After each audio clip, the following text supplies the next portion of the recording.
I hope St. Peter's listening. This report may one day help qualify me for that pass through the pearly gates. This case almost rushed me up there.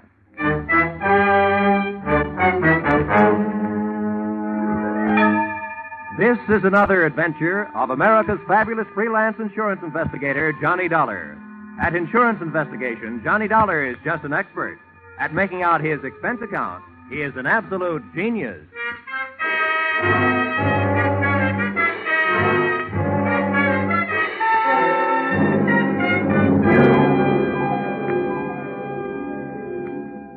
Expense account submitted by Special Investigator Johnny Dollar.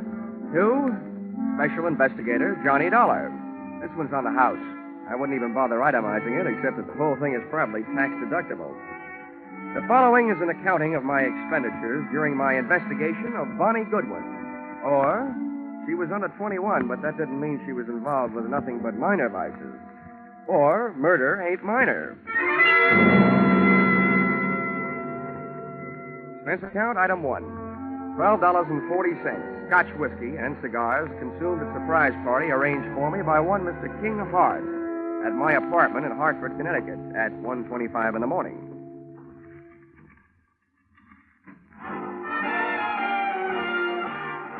Well, who are you? And which one of us is in the wrong apartment? Neither one of us. I'm King Hart. I came down from New York to see you. I hope you don't mind my helping myself to a cigar while I was waiting. Well, no, not at all.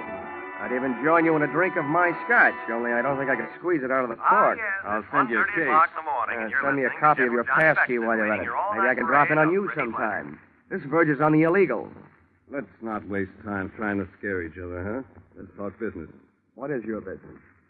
Well, that verges on the legal. That's why I need you. In your racket, you're well enough known to do me some good. In mine, I'm too well known to do it myself. Do what?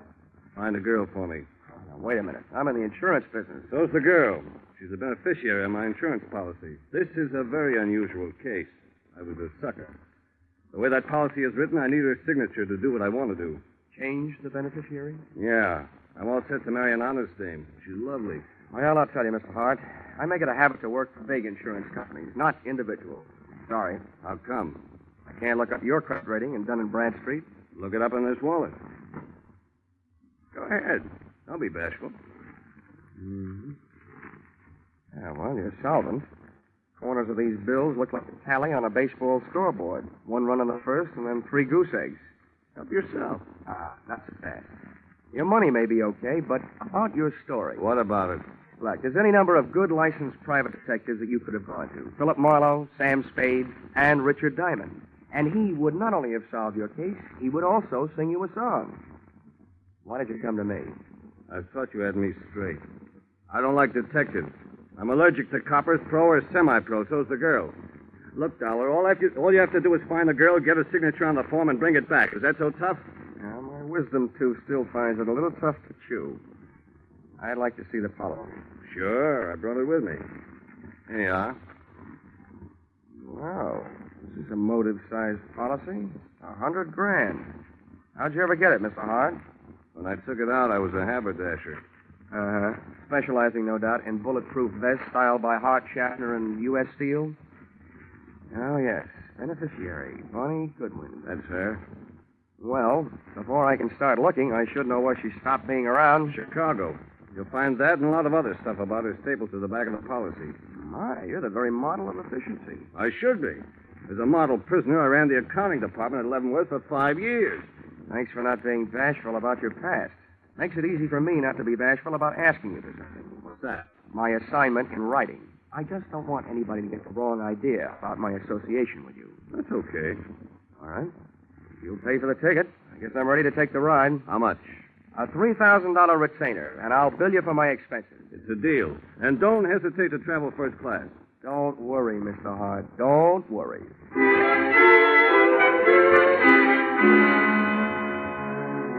Expense account, item 2, $55.32. Plane fare, Hartford to Chicago. Expense account, item 3, $4. Cab fare from airport to downtown. It takes about half as long to get from the Chicago airport to downtown as it does from Hartford to Chicago airport. I checked into the Ambassador, where I intended to live, first class. And expense account item 4, $1.20. Cab fare to the Muriel Arms, a female hostelry where I didn't expect to live, but which was Bonnie Goodwin's last known address. Even at noon, it looked like a good place to start an investigation by either the police, the fire, or the sanitation department. Oh, Judge, you ain't got a thing on me. I stand my constitutional right. Yeah, what did they give you for an answer? 30 days.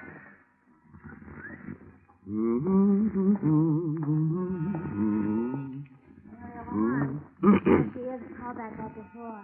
Hello, Muriel Arms. I'm sorry, Miss Graham left a no disturb until 2:30. Hello, Muriel Arms. Call back after 2:30, please. Pardon me. Muriel Arms. No, she isn't. She'll be back in 5 days. Hey! Yes, sir.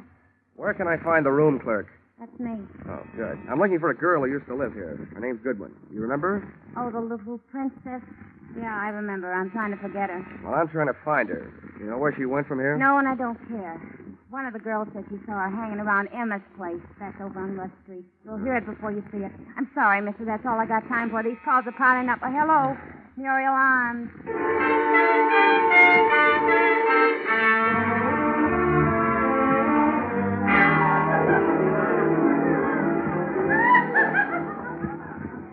Say, bartender, Let's see.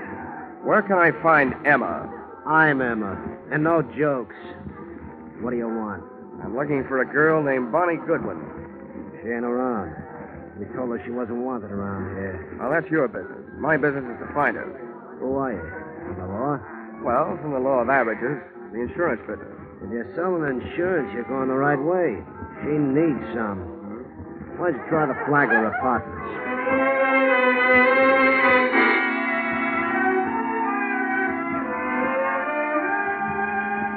Not only did the Flagler Apartments fail to produce Bonnie Goodwin, but so did about 18 other wayward way stations scattered from the Loop to the far north side. She was an easy girl to follow, but a hard girl to find. One of the things I learned along the trail was that Bonnie's heart was apparently no express train. It made a lot of local stops. And one of the things I was reminded of during the tedious search was a philosophy passed along to me at a tender age by an old Pinkerton operative. He said, being a detective is 90% legwork, just like being a mailman with no address on the letters.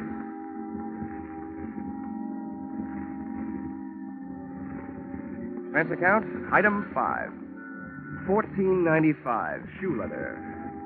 My brogans and my nerve ends were worn to a frazzle by 8 o'clock that night when I went sniffing up my latest lead, which took me to the desk of a tasty little flea bag on Dearborn. Oh, it felt like you were picking up a 7-year itch just walking into the lobby. Hiya, Sonny. Are you looking for somebody?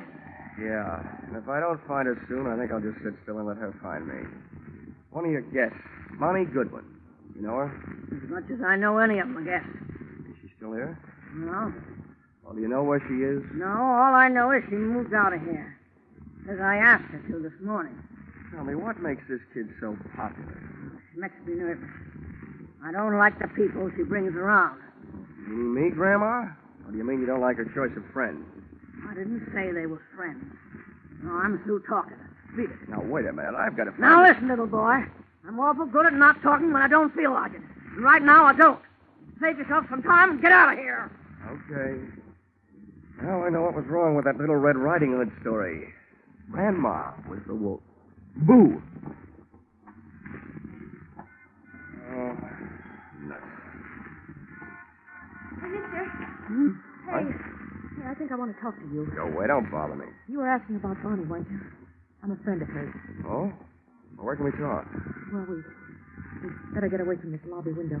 Come on. Where are you headed? Out of town? Huh? Oh, the suitcase? Mm-hmm. No, I just came back for the last of our things. Bonnie and I took an apartment today. Oh, your roommate, huh? Yeah. What do you want with her? Wait a minute. Can you think of any good reason why 2 men should be following you? Where? Don't turn around. Where can I meet you? You're not going to leave me. Just long enough to get where we're going. Where's a good place? The hangover house on North Park. Who do I ask for when I get there? What's your name? Jenny Page. Why can't I go with you? I want to find out who's being followed, you or me. Now, there's a hack stand. You take the first cab, Yeah. I'll take the second. Bill and Darby take the third, and then we'll know.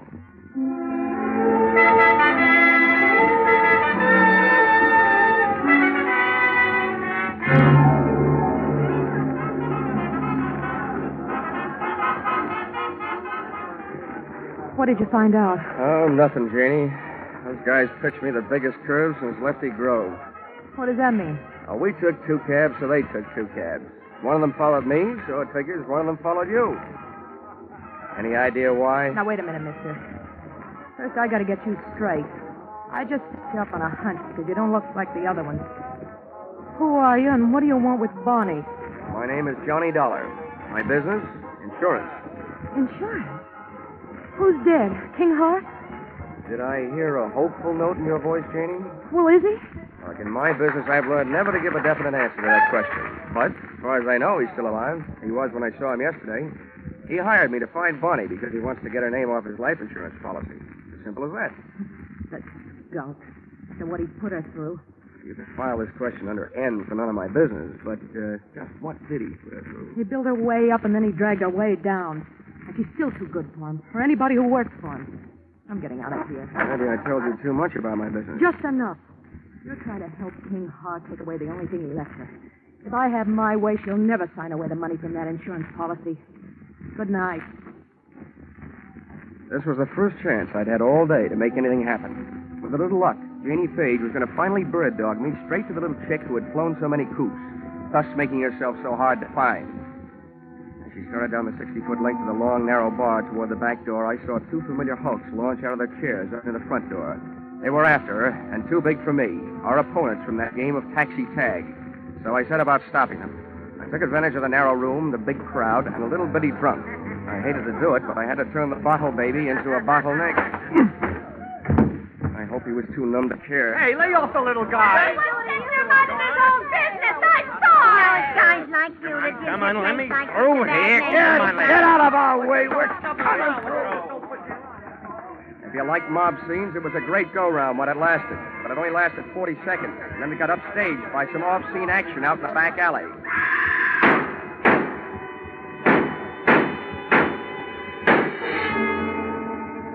The crowd went out to look. I didn't. Somehow I knew. My live lead had turned into a dead one. And the morning news flash over my hotel room radio read the funeral services over what little remained of my hopes.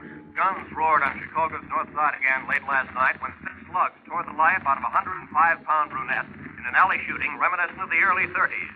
Listed at the city morgue as dead on arrival, the body was identified as that of 19-year-old Bonnie Goodwin, ex-girlfriend of the notorious hoodlum King Hart.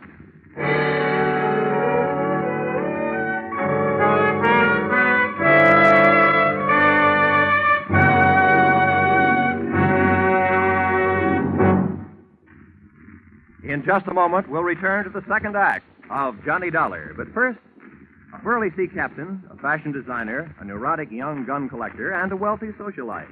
One of them very much dead. These are the elements Police Commissioner Bill Grant faces in his adventure on Call the Police tonight. Join Bill Grant for the thrills of the chase as he sets out to solve the case of the hero's funeral. And then take in Sam Spade's latest two-fisted adventure, well spiced with wisecracks. Bill Grant of Call the Police and Sam Spade, like Johnny Dollar, are regular Sunday visitors on most of these same CBS stations.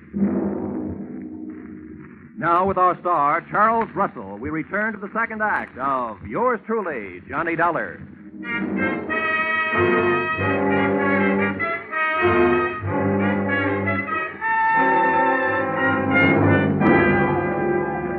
In an alley shooting reminiscent of the early 30s, listed as dead on arrival at the city morgue, the body was identified as that of 19-year-old Bonnie Goodwin, ex-girlfriend of the notorious hoodlum King Hart. And now for yesterday's baseball scores in the National... Expense account item 6, $22.50. Replacement of one hotel room radio, which I punched on the dial. After it had told me that the girl I'd been using as a bird dog the night before was really the bird. That I had spent an hour with Bonnie Goodwin, looking for Bonnie Goodwin. I agree that isn't the proper way to turn off a radio, but the fight up to that time had been one-sided. I had to throw one punch even if the fight was all over.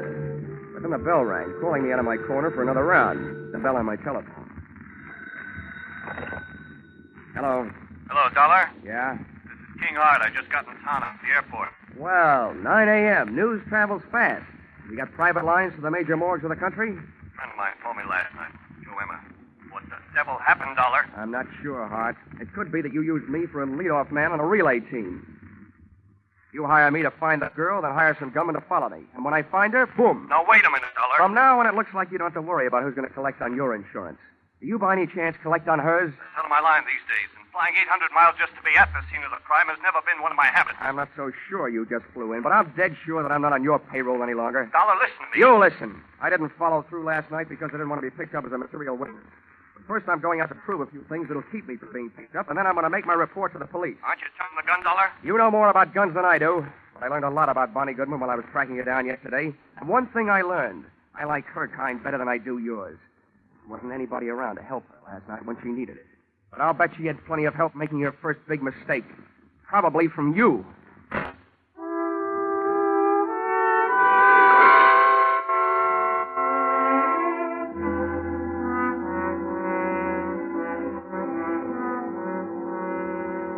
Any morgue is a masterpiece of refrigeration.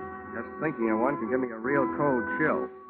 When I walk into one, I feel an icicle forming on each separate vertebrae in my spine. And when I start walking out of one, I feel the ice begin to melt. You do yourself any good? Maybe. Thanks for letting me go through a thing. Here, buy yourself a cigar. Oh, this I'll buy a box. It's a big tip. It should be. You've been a big help. I'd gone to the morgue to find an address, and I'd found it. In the suitcase, monogrammed BG for Bonnie Goodwin. I also found that the body had been identified by her roommate.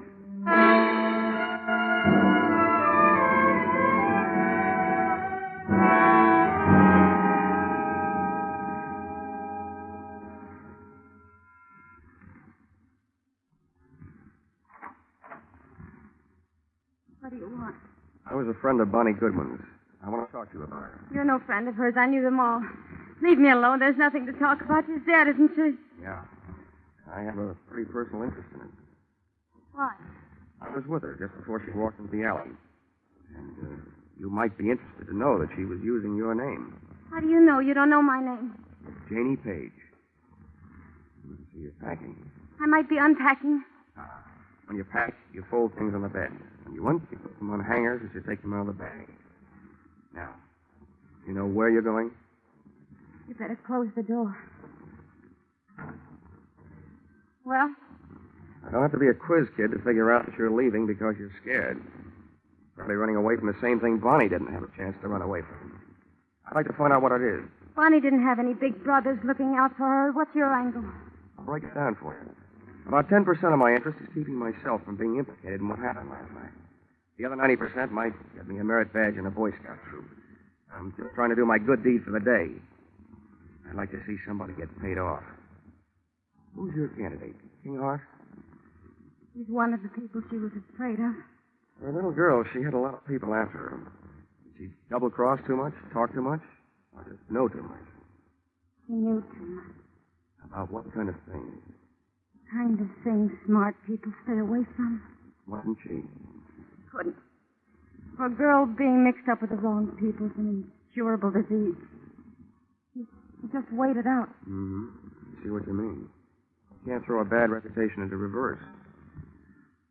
You can stand a compliment. You strike me as being a gal who might have a better chance than most of busting into this unsmart set. I can't figure you out. What do you really want from me? What are you doing here? Who are you working for? I always feel sorry for you, kid. Particularly the nicer ones. Oh, who knows? Maybe I'm just being selfish. Maybe this is a good chance for me to show off in front of heaven. I'd like to revise those percentages I gave you. From now on, let's call it 10% me, 10% Boy Scout, and 80% you. Well, now that I've cut you in for most of the profits, I'll get some help. I haven't got much to give you, but I think it was King Hart. Why? That insurance policy? That'd be one good reason. And the others? She brushed him. He wanted to marry her, but she brushed him. He was crazy jealous. King Hart claims he was in New York at the time of the shooting. If he can prove it, he's clear. But assuming that he did have some gun work to do in Chicago, who would he hire to do it? A guy named Joe Emma, by any chance? Joe Emma? He'd be more interested in shooting King Hart. They split up over Bonnie Goodwin. Emma wouldn't leave her alone till after Hart got out of town. Is there enough reason for him to kill her? I don't know. I don't know how jealous he gets. There's only one other thing I'd like to know. What? How I'm going to help you. I want to do something more than just help you pack. Hey, how does this sound? You and Bonnie are about the same type, same build, same hair, close enough to confuse anybody in a dark alley. Hey, what have you got going? If I could get a little story published on the first page of the evening paper to the effect that the body in the morgue, originally identified as Bonnie Goodwin, is not Bonnie Goodwin, that it was identified in error and actually is you, Janie Page, I think we could sweat Bonnie's killer out into the open, trying to finish the job. Hey, what are you trying to do to me? I'll get killed. No, you won't, because you won't be waiting here for them. I will.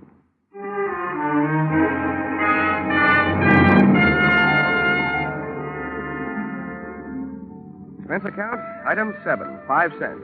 Phone call to an old newspaper friend. Expense account, item 8, another nickel, one evening newspaper. Which proved to me the power of having old friends, and which I hope would prove to me the power of the press. The story, including the girl's address, was right above the weather report. And it looked like a fair night for Chicago, but a stormy night for me.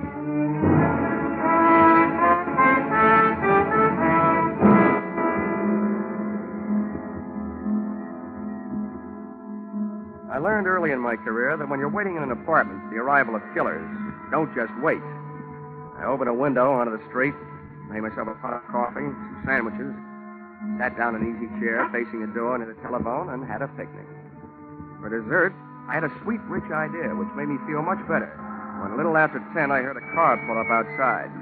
When I heard footsteps coming up the hall 20 seconds later, I took the telephone out of its cradle, dialed 1 to get rid of the telltale tone of a line not in use.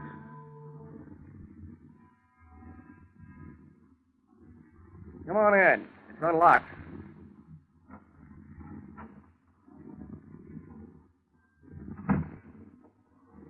King Hart.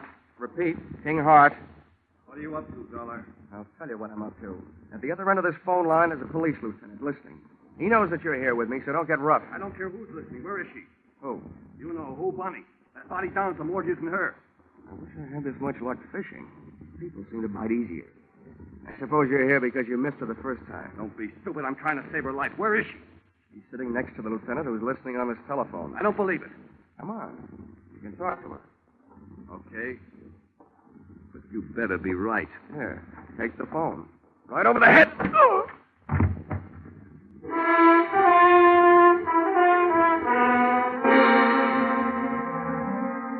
Dragged Mr. King Hart into the living room closet, went back to the phone, and really called the police to tell them that I had their man. I still had the phone in my hand when the apartment door opened, framing two masses of manhood, one of whom I knew. So this time, just to play safe, I said into the live phone, Joe Emma, and help her. Shut the door, Angie. Yeah. Well, if it ain't our insurance sale, who you talking to with that telephone? Police. I just gave them your name. Hang it up. Okay? Pretty smart trick, I suppose. But I got news for you. What you just did ain't even evidence. Because you ain't going to be around to corroborate it. And we ain't going to be here when the cops get here. Now, where is she? If you're looking for Bonnie Goodwin, your search is narrowed down. You've got the whole rest of the world to look because she ain't here. Too smart. Now, where is she? Hey, Emma. She's hiding in that closet there. The knob just moved. Oh? That's where you got it. Okay, Angie, stay on this guy. I'll take care of Bonnie. On out, sweetheart. I'm coming, Joe! Why, you?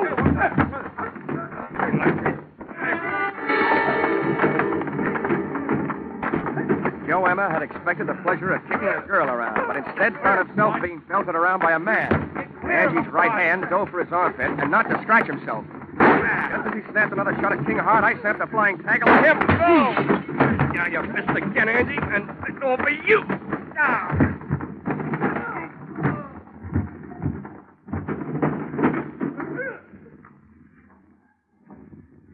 Congratulations, King.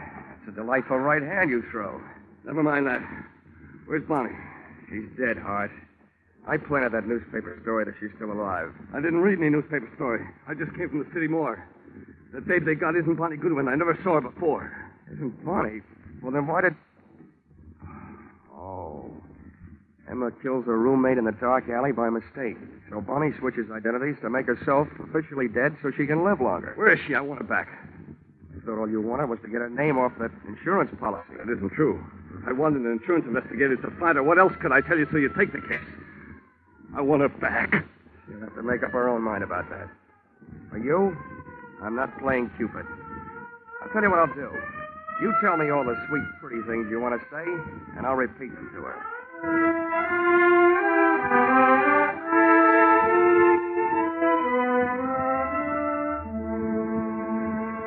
Expense account, item 9. $28.40. Dinner, while repeating all the sweet, pretty things King Hart had wanted to say to Bonnie Goodwin. And telling her all the unsweet, unpretty things I felt about his kind of guy. Don't worry, Johnny. I'm not going to him or anybody like him. Well, where are you going? Back to my hometown, I guess. Your hometown didn't seem to do a very good job of giving you a start the first time. How far from Chicago is it? It's only about 28 miles north of here. Yeah. Here's an envelope. With what's in it, you'd better buy yourself a ticket. It'll take you about $3,000 worth west of here. Oh, Johnny, thank you.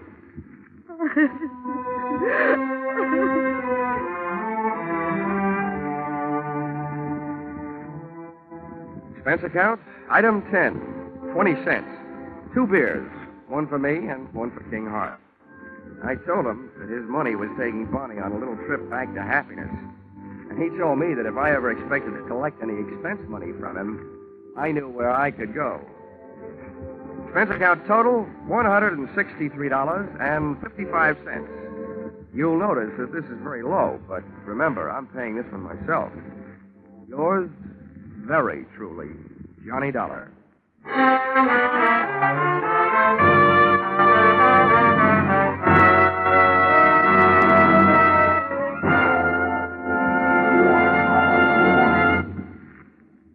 Yours truly, Johnny Dollar, directed today by Gordon P. Hughes, stars Charles Russell, with script by Paul Dudley and Gil Dowd. Featured in the cast were Georgia Ellis, Paul Dubov, Martha Wentworth, Lou Krugman, Gene Bates, and Larry Dobkin. The special music is written and conducted by Leith Stevens.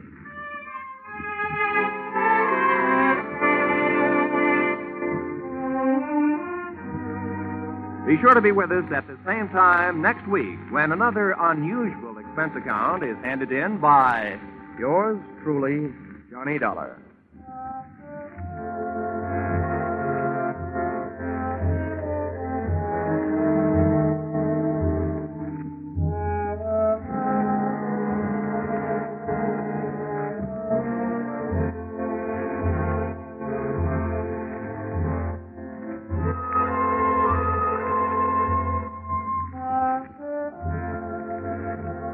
Cheek to cheek, I'm in the mood for love.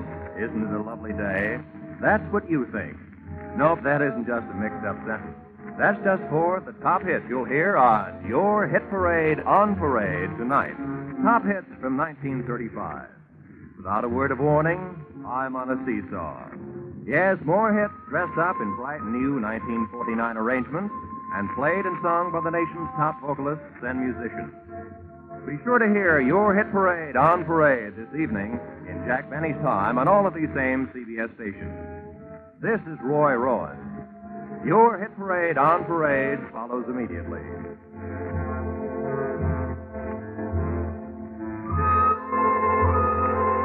This is CBS, the Columbia Broadcasting System.